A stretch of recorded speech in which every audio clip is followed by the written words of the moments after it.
कोणाला देव दिसला का? पृथ्वीच्या जन्मापासून देव कोणाला दिसला नाही, देव पाहायची गोष्ट नाही. हे गाडगे बाबा सांगून गेले आणि तो दिसणार बी नाही. पण 32 कॅरेट सोन्यापेक्षा शुद्ध आपल्यावर प्रेम करणारे आपले आई वडील या समाजात आहेत आणि ते आपले खरे आई वडील आपले देव आहेत. आणि फक्त आई नाही, आईन वडील दोघंही बरं का. कारण फक्त आईचं कर्तृत्व श्रेष्ठ आहे का? नाही. कुणाला डोळे झाकताच सुंदरा दिसते, कुणाला रंभा उर्वशी वसुंधरा दिसते. कुणाला डोळे झाकताच सुंदरा दिसते, कुणाला रंभा उर्वशी वसुंधरा दिसते. नव नाटकी जगास न जानो काय काय दिसते, मी डोळे झाकताच राबणारी माय दिसते. वाह, क्या बात. माया मायचं संसारिक ज्ञान बघत गेलो, त्यानं मनाचा अहंकार पुसत गेला. कधी कधी अहंकार व्हायचा. आपण भाषण करतो, व्याख्यान करतो, घरी गेलं की आमची आई म्हणायची, बाबू मुंगी होऊन साखर खाय, हत्ती होऊन लाकडं फोडू नको. त्यावेळेस संसाराच्या ज्ञानात माई आई मला PhD होल्डर वाटते. माया मायचं संसारिक ज्ञान बघत गेलो, त्यानं मनाचा अहंकार पुसत गेला आणि सतत चालणाऱ्या बापाच्या पायाच्या भेगाईत मला यशाचा मार्ग दिसत गेला. अरे गदगदून हसताना मटकन डोळेवले करणारी माय, गदगदून हसताना मटकन डोळेवले करणारी माय, दुखाचे डोंगर पेलताना सुखाचा झरा तिनच निर्माण करावा आणि आखूड पॅन्ट स्लीपर चप्पल घालून जग जिंकल्याचा अभिमान मा बापानच बाळगावा. अरे दुःखातून सुखाचे क्षण पाखडायले, दुःखातून सुखाचे क्षण पाखडायले आणि गवसलेल्या क्षणात अख्खं जीवन जगायले मले मा माईनं शिकवलं.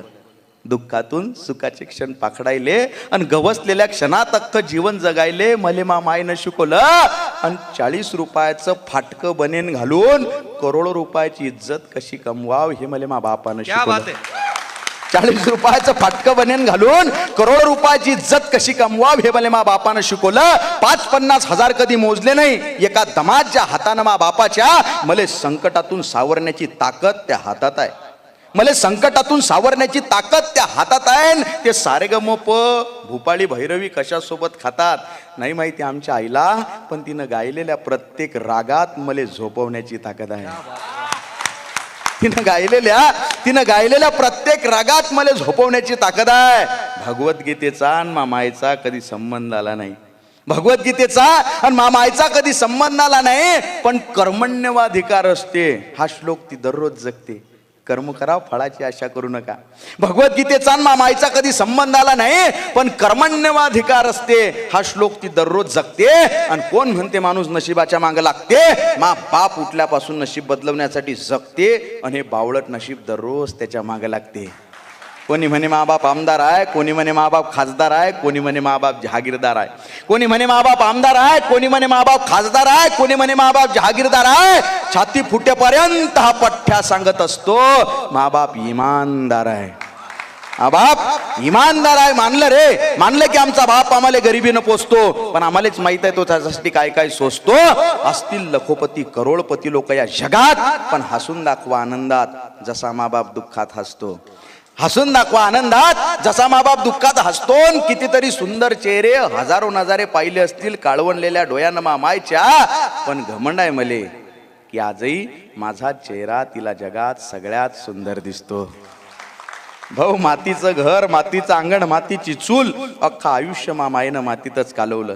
मातीचं घर, मातीचं अंगण, मातीची चूल, अख्खा आयुष्य मा माईनं मातीतच कालवलं. लोक म्हणती असतील बापाले की काय तो कमावलं.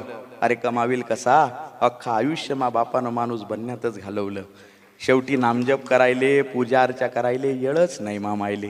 शेवटी नामजप करायले, पूजा अर्चा करायले येळच नाही मा मायले. तरी तिच्याच मनात मले खरा ईश्वराप्रती भाव दिसतो. आणि मंदिरात जाणं सोडलं रे मी बी, कारण उन्हानं काळवणलेल्या मा बापाच्या पाठीवरच मले संध्याकाळी देव दिसतो. शेवटी याच मायबापाचं नामस्मरण करत मले मरण येऊ दे आणि दमशील देवात हा चमत्कार होऊ दे. शेवटी याच मायबापाचं नामस्मरण करत मले मरण येऊ दे आणि दमशील देवात हा चमत्कार होऊ दे. तो स्वर्ग, तो मोक्ष तुझा तुलाच राहू दे. तो स्वर्ग, तो मोक्ष तुझा तुलाच राहू दे. पुन्हा फक्त एकदा याच मायबापाच्या पोटी जन्म घेऊ दे. पुन्हा फक्त एकदा याच मायबापाच्या पोटी जन्म घेऊ दे. धन्यवाद.